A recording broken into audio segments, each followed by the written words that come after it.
Thank you so much for coming, and for those of you who were here yesterday, coming back. It's just wonderful. This topic originated when Karen Tudor, who's the CEO, or the chair of the board of Unity Worldwide Ministries, said, what could we do to, in your opinion, to energize the Unity movement? And I said, well, to me, it's real simple. You take people that are already trained in Unity foundational materials, and you turn them loose. You just turn them loose. And she looked at me with kind of a puzzled look, and we fleshed it out and came up with this idea that we're trying to implement today. And it begins, most important thing to understand, it begins with an unserved flock.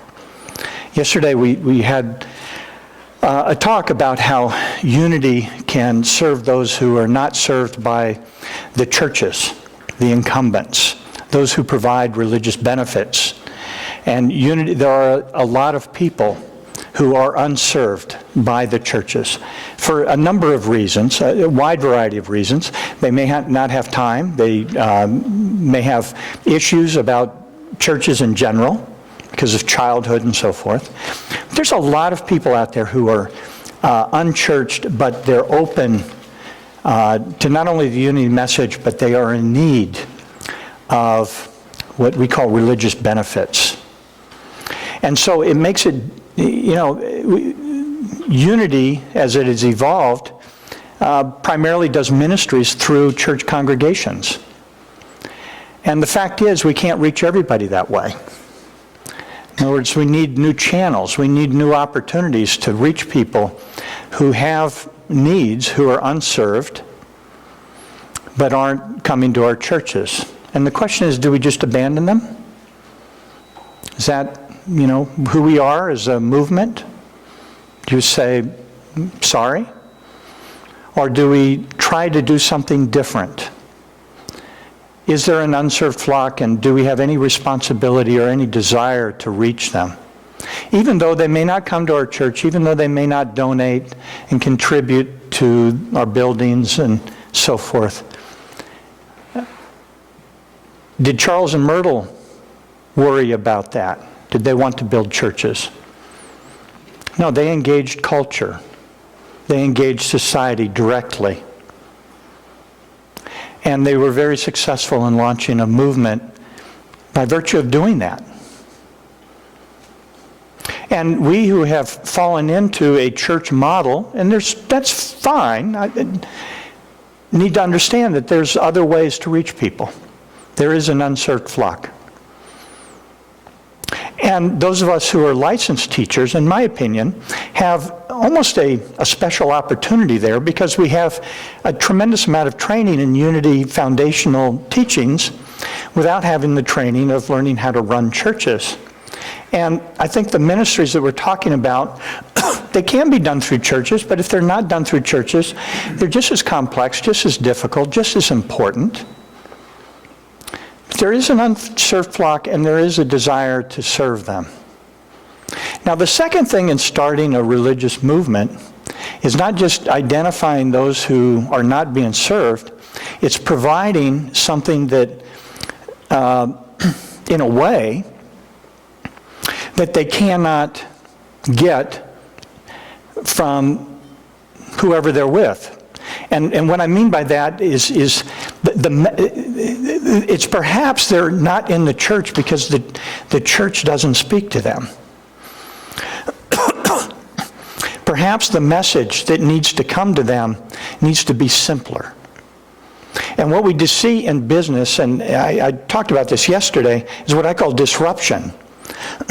Churches have a certain model to speak to their congregants. And it requires a certain amount of, certain amount of understanding of Unity teachings and principles in order to follow along. There's a certain education level, a certain level of intelligence there, a certain level of time, amount of time that's necessary to understand what's going on in the Sunday morning service. And perhaps that person who's been incarcerated, or that person who has substance abuse, or that person who's just so filled with life trouble doesn't have the time, the money, the education, in order to participate and receive religious benefits from the Sunday morning service. So those of us who want to engage culture directly must do it with a simpler model. We can't be going in talking about metaphysics, okay? No, it has to be a much simpler model. And the punchline is, that model is you. Marshall McLuhan once said that the medium is the message. And each of you is the message. It's not what you say, it's you as a person is the message. Now, my friend and mentor, Tom,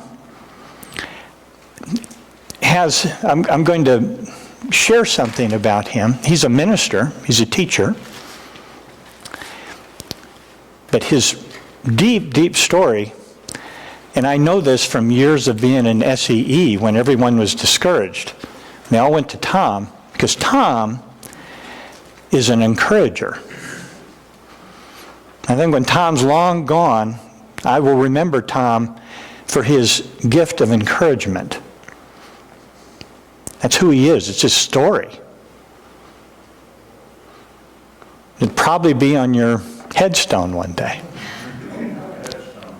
Okay, well, but the point is, Tom's message is one of encouragement. Tom's message is not necessarily mind, idea, and expression in the Christ and Jesus and Christ Jesus, and it's encourager. I am a person that you can come to and be encouraged. That's his message. It's who he is as a person. It's Tom's story. And so the first question today is, what is your story?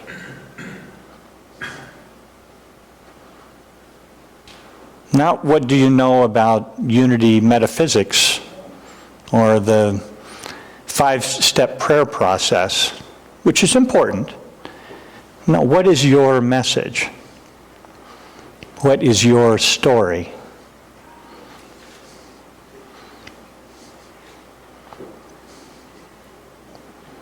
And the goal for today is to wrap a ministry around your story. The goal for today is to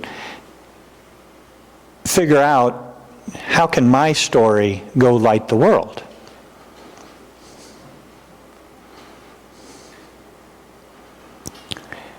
And the way we intend to do that is to simply look at the stories of 8 people and hear their story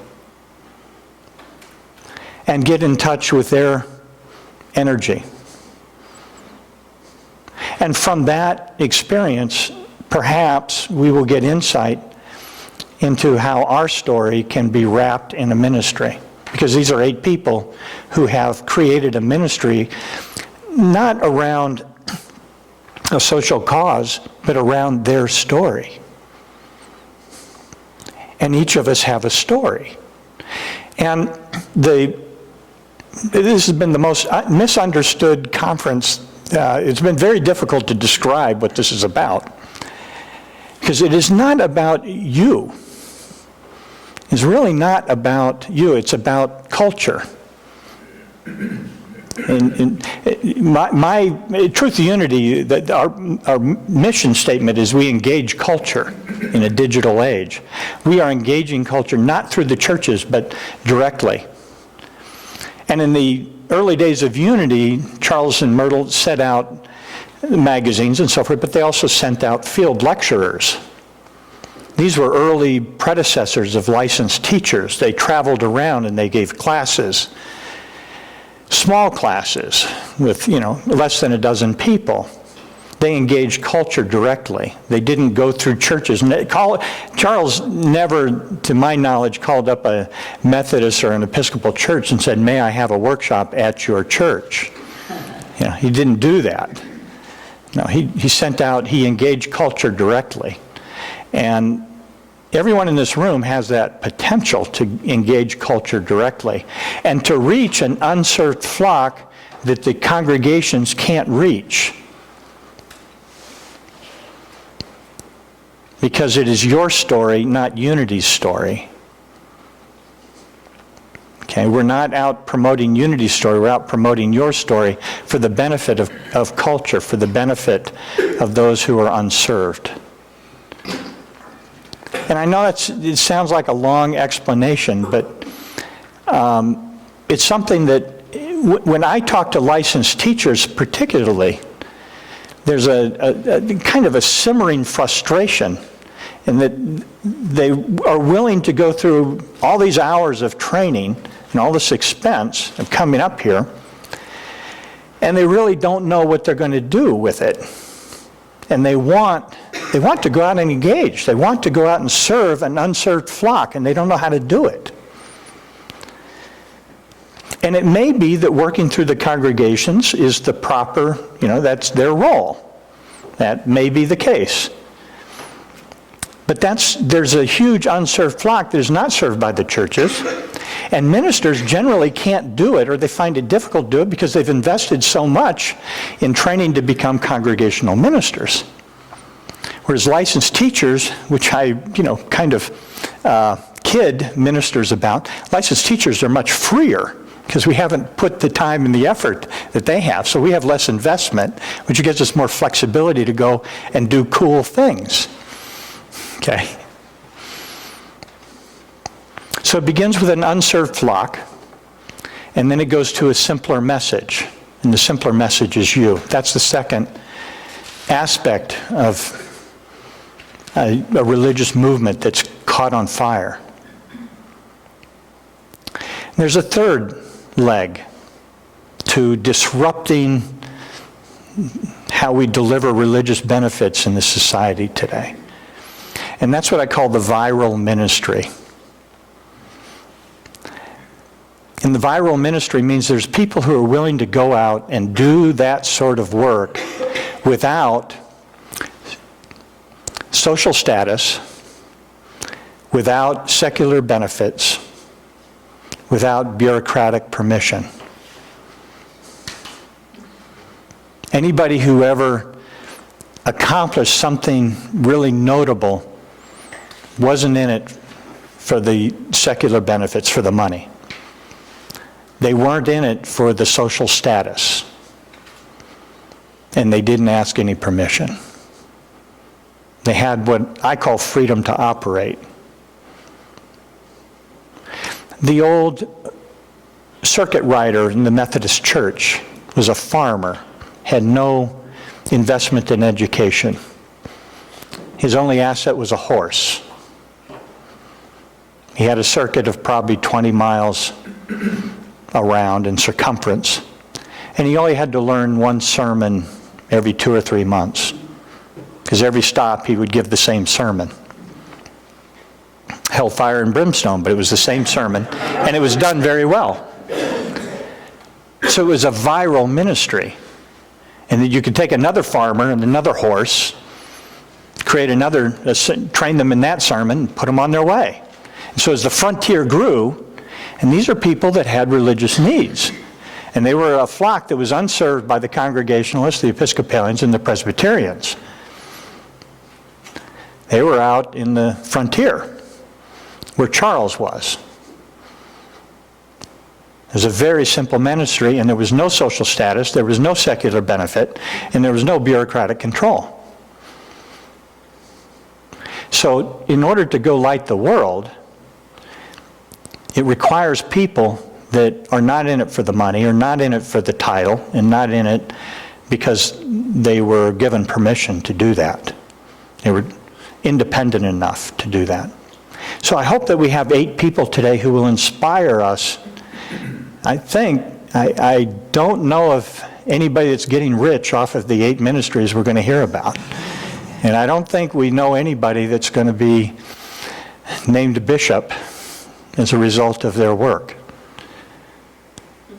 And I suspect there's none of the 8 that are really asking anybody for permission to be doing what they're doing. It's a viral ministry.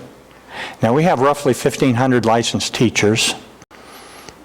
Maybe half are active, and half of them or more are very content in the church. But that leaves a couple hundred that are frustrated who would like to do something. And so this is a message. It's an appeal to go light the world for those who want to make a difference. That's what the conversation's about. And again, the model is to highlight those who have done it, to look at their energy, to look at their story, so that when we explore our own story, we can say, well, she did it. Why can't I do it?